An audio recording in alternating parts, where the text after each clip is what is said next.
This channel does not promote any violent, harmful, or illegal activities. All content provided by this channel is meant for an educational purpose only. Top quality और consistent performance के लिए सिर्फ silver pump नाम याद रखना। दिल्ली निर्वाचনের ফলাফল শুধু আনুষ্ঠানিক ঘোষণার অপেক্ষা। এই মুহূর্তে 46-47টি আসনে বিজেপি জয়ের দোরগোড়ায় প্রায় জিতে গিয়েছে বলা চলে। আপনারা দেখতে পাচ্ছেন গ্রাফিক্সে আমরা দেখাচ্ছি 23-এর কাছাকাছি আসন জয়ের দোরগোড়ায়। আপ মুখ থুবড়ে পড়েছেন আপের বড় নেতারা, আপের যারা প্রধান নেতা অরবিন্দ কেজরিওয়াল, মনীষ সিসোদিয়ার মতো নেতা তারা মুখ থুবড়ে পড়েছেন। শুধুমাত্র আতিশি যিনি বিদায়ী মুখ্যমন্ত্রী কালকাজি আসন থেকে জিতে তিনি মুখ রক্ষা করেছেন, বাদবাকি গোটা দল শুয়ে পড়েছে। সমস্ত বুথ ফেরত সমীক্ষা সেই রকমই ইঙ্গিত দিয়েছিল। উচ্ছ্বাসের ছবি দেখছেন দিল্লি থেকে বাংলা, এক সুর বিজেপি নেতা কর্মীদের।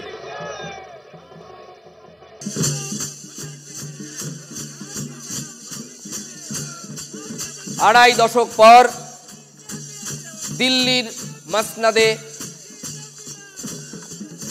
দিল্লি বিধানসভা দখলের পথে বিজেপি। পদ্মঝড়ে উড়ে গিয়েছে ঝাড়ু স্বপ্নপূরণ মোদির, কুপকাত কেজরিওয়াল, মনীষ সিসোদিয়া। 70 আসনের দিল্লি বিধানসভায় 46টিতে জয়ের দোরগোড়ায় বিজেপি। শুধু আনুষ্ঠানিক ঘোষণার অপেক্ষা। 63 থেকে কমে আম আদমি পার্টির আসন এখন 24। আপের হারানো 39টি আসনই গেল বিজেপির দখলে। সব থেকে খারাপ অবস্থা, করুণ অবস্থা কংগ্রেসের। কংগ্রেস এখনো পর্যন্ত শূন্য, হাতে একটাও আসন নেই। 47% ভোট পেয়ে দিল্লি জয় বিজেপির। আপ পেল 43% ভোট। দেখুন শতাংশের নিরিখে কিন্তু বিরাট তফাৎ নেই, যদিও এই তফাতেই অনেক আসনের ব্যবধান হয়ে যেতে পারে। বাংলায় আমরা সেটা দেখেছি। আপ পেল 43% ভোট, 47% ভোট পেয়ে দিল্লি জয় বিজেপির। কংগ্রেসের ঝুলিতে মাত্র 6% ভোট।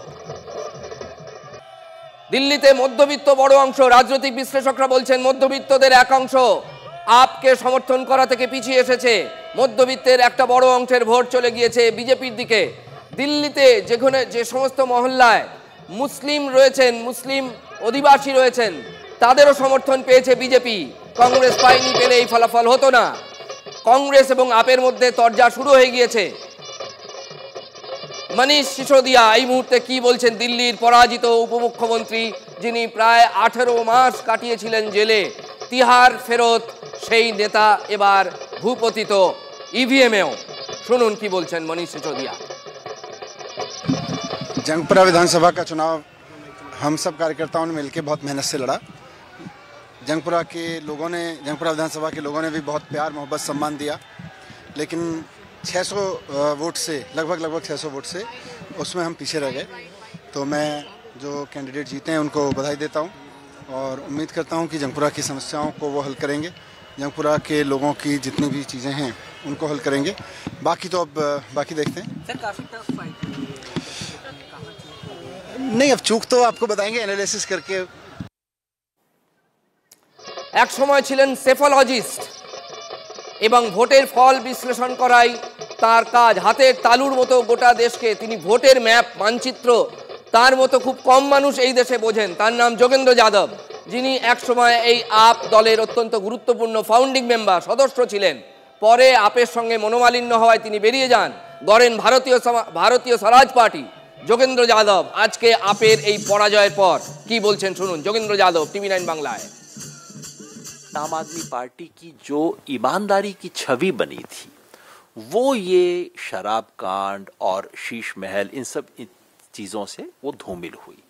कारण ये भी था कि दिल्ली में जो दिन रात कचकच चलती थी और जो गिमिक्स तो कुछ हो जाते थे, लेकिन जो बुनियादी काम दिल्ली के लिए होने चाहिए थे वो नहीं हो रहे थे। और कारण ये भी था कि लेफ्टिनेंट गवर्नर और दिल्ली सरकार में जिस तरह से रोज झगड़ा चलता रहता था, तो मैं समझता हूं मोदी समर्थकों ने सोचा होगा कि चलिए मोदी के साथ तो हैं ही, अब केजरीवाल का साथ देने की क्या जरूरत है, नीचे भी मोदी जी की सरकार हो तो अच्छा होगा। মূলত দুটো কারণ। যোগেন্দ্র যাদব সেফোলজিস্ট, যদিও বর্তমানে তিনি সেফোলজি কম করেন না, এখন ভারতীয় স্বরাজ পার্টির নেতা, তার নিজের দল খুলেছেন আপ থেকে বেরিয়ে গিয়ে। তিনি মূলত দুটো কারণ বলছেন। তিনি বলছেন বুনিয়াদি তৌর পে কাম নেই হুয়া, অর্থাৎ আপ সরকার দিল্লিতে কিছু ফ্রিবিজ এনেছে, কিছু কাজ করেছে বটে, কিন্তু তার খুব লং টার্ম, তার ভবিষ্যৎ নেই, এইরকম কিছু কাজ করেছে, ভিত্তি তৈরি করতে পারেনি কাজের, এইটা তিনি বলছেন। একই সঙ্গে তিনি বলছেন দিল্লির উপরাজ্যপালের সঙ্গে দিল্লির সরকারের মানে আপ নেতাদের প্রত্যহ যে কলহ, তাতে একটা অংশের মানুষের মনে হয়েছে যে এই কলহ, এই বিবাদে দিল্লির উন্নয়ন ব্যাহত হচ্ছে, সেই উন্নয়ন যদি করতে হয় তাহলে বিজেপিকেই ভোট দেওয়া ভালো, এটা তিনি দ্বিতীয় কারণ দেখালেন। আবার পরে ফিরব বিশ্লেষকদের কাছে। এই মুহূর্তে আমাদের সঙ্গে রয়েছেন কংগ্রেস নেতা অশোক ভট্টাচার্য। অশোকবাবু, কংগ্রেসের আমি শুরু করব, যেহেতু আপনি কংগ্রেসেরই নেতা, কংগ্রেসের মুখপাত্র, কংগ্রেসের কি উচিত ছিল না আপের সঙ্গে একসঙ্গে লড়াই করার, নাকি আপনারা চেষ্টা করেছিলেন, আপই রাজি হয়নি? দেখুন, প্রথম কথাটা হচ্ছে কংগ্রেস দীর্ঘদিন দিল্লির শাসন ক্ষমতায় ছিল। কংগ্রেস একটা স্বতন্ত্র দল, আর কংগ্রেস তো কোনো এনজিও নয় যে কখনো আপকে সাহায্য করার জন্য এগিয়ে যাবে, কখনো তৃণমূলকে সাহায্য করার জন্য এগিয়ে যাবে। তাহলে তো এবার আমাদের রাজ্যে রাজ্যে কোথাও আপ এম্পাওয়ারমেন্ট সেল খুলতে হয়, তৃণমূল এম্পাওয়ারমেন্ট সেল খুলতে হয়, অমুক আঞ্চলিক দল এম্পাওয়ারমেন্ট সেল খুলতে হয়। কংগ্রেস একটা স্বতন্ত্র রাজনৈতিক দল, কংগ্রেস তার নিজের পায়ে দাঁড়িয়ে লড়াই করবে, এটাই খুব স্বাভাবিক ব্যাপার, এর মধ্যে অস্বাভাবিক কোনো কিছু ঘটনা নেই। দু নম্বর কথা হচ্ছে, কেজরিওয়ালের বিরুদ্ধে যে প্রবল দুর্নীতির অভিযোগ ছিল তারই বহিঃপ্রকাশ ঘটেছে বলে আমরা প্রাথমিক স্তরে মনে করছি এই ফলাফলে, এবং সেইখানে দাঁড়িয়ে নিশ্চিতভাবে আমাদের ফলাফল আশানুরূপ হয়নি। কেন আমাদের ফলাফল আশানুরূপ হয়নি তার কারণ আমরা অনুসন্ধান করব, কিন্তু আপকে জেতানোর জন্য কংগ্রেসের জন্ম হয়নি। না অশোকবাবু, পশ্চিমবঙ্গে কংগ্রেসের 6-7% একরকম বিষয়, দিল্লিতে কংগ্রেসের 6%, তার মূল্যায়ন কি অন্যরকম ভাবে হবে না? ন্যাশনাল ক্যাপিটাল, সেখানে কংগ্রেস 6% ভোট। না, আপনি যদি রাজাদা আপনি যদি দেখেন, গত নির্বাচনের চেয়ে কংগ্রেসের পার্সেন্টেজ অফ ভোটের হার বেড়েছে, এবং এটা খুব স্বাভাবিক ব্যাপার। আপনি যে কারণে প্রশ্নটা হয়তো আমায় করলেন যে কংগ্রেস কেন একার লড়ল, তাহলে কংগ্রেসকে তো এরপরে ওই রাজ্যে রাজ্যে কোথাও আপ এম্পাওয়ারমেন্ট সেল খুলতে হয়, এনসিপি এম্পাওয়ারমেন্ট সেল খুলতে হয়, তৃণমূল এম্পাওয়ারমেন্ট সেল খুলতে হয়, মানে আপকে শক্তিশালী করার জন্য কংগ্রেসকে ভাবতে হবে। এটা খুব অস্বাভাবিক, হাস্যকর কথাবার্তা। আর একটা কথা বলছি, যে কথাটা আজকে দাঁড়িয়ে বলতে বাধ্য হচ্ছি আমরা, 2014 সালে যে সময় ইউপিএ গভর্নমেন্টের পতন ঘটল, দুর্নীতির বিরুদ্ধে যে লড়াইয়ের ডাক দিয়েছিলেন এই আন্না হাজারে, এই কেজরিওয়ালরা, আজকে এত প্রবল দুর্নীতির জায়গায় আন্না হাজারের নির্বিকল্প সমাধি আমরা দেখে নিয়েছি। এবং যে দুর্নীতির বিরুদ্ধে কথা বলে প্রধানত আম আদমি পার্টির জন্ম হয়েছিল, সেই দুর্নীতির কাদায় আম আদমি পার্টি এবং কেজরিওয়াল সরকার নিমজ্জিত হয়ে গেছে। মানুষের যে বেসিক নিড, দিল্লির মানুষের যে চাহিদা, তা পূরণে ব্যর্থ হয়েছে, তার বহিঃপ্রকাশ ঘটে পড়েছে, এবং মানুষ ভেবেছেন যে আম আদমি পার্টি সেখানে সরকারে ভাবতে হবে। অশোকবাবু, কংগ্রেসের সর্বভারতীয় লড়াই কতটা ধাক্কা খেল দিল্লির এই ফলাফলে? দেখুন, কংগ্রেসের সর্বভারতীয় লড়াই কোথাও ধাক্কা খাওয়ার ব্যাপার নেই, এটা আমরা এর আগেও বলেছি। সেই লড়াই দেশ বাঁচাবার লড়াই, সংবিধান বাঁচাবার লড়াই, ধর্মনিরপেক্ষ শক্তিগুলোকে একজোট করে আমরা দেশের যে মানুষের যে স্বাভাবিক বেসিক নিড তা বাঁচানোর আমাদের যে লড়াই, সে লড়াই যেমন আছে তেমনি থাকবে। এবং কংগ্রেস এই লড়াইয়ে যদি কংগ্রেসের সঙ্গে কেউ নাও থাকে, তাতেও বোধহয় কংগ্রেস এই লড়াই থেকে সরে যাবে না, কারণ আরএসএস, জনসংঘ বা বিজেপির মতন শক্তির বিরুদ্ধে কংগ্রেসের লড়াই ইডিওলজিক্যাল ব্যাটেল। এই কথাটা বুঝতে হবে না, যেটা শুধুমাত্র ক্ষমতা দখলের লড়াই নয়, it is an ideological battle, বিচারধারার লড়াই লড়ছি আমরা। বেশ, অশোকবাবু আপনি সঙ্গে থাকুন। আপনার শীর্ষ নেত্রী প্রিয়াঙ্কা গান্ধী তিনি কি বলছেন শুনবো।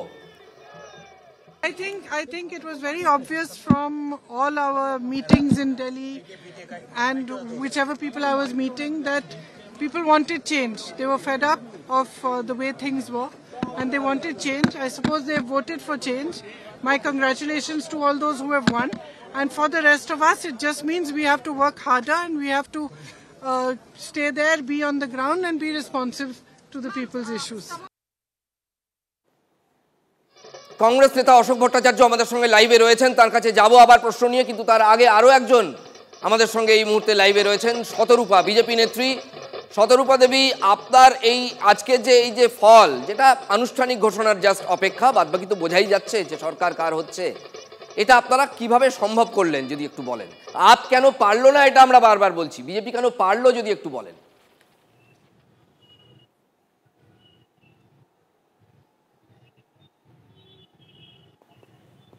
সম্ভবত শতরূপা বিজেপি নেত্রী আমাদের সঙ্গে থাকলেও কোনো অডিও কানেক্টিভিটির সম্ভাবনা, অডিও কানেক্টিভিটির সমস্যা হচ্ছে। আবার তার কাছে আমরা ফিরবো। আমাদের সঙ্গে রয়েছেন কংগ্রেস নেতা অশোক ভট্টাচার্য। আপনাকে অশোকবাবু আমি যেখানে থামিয়েছিলাম, বলুন।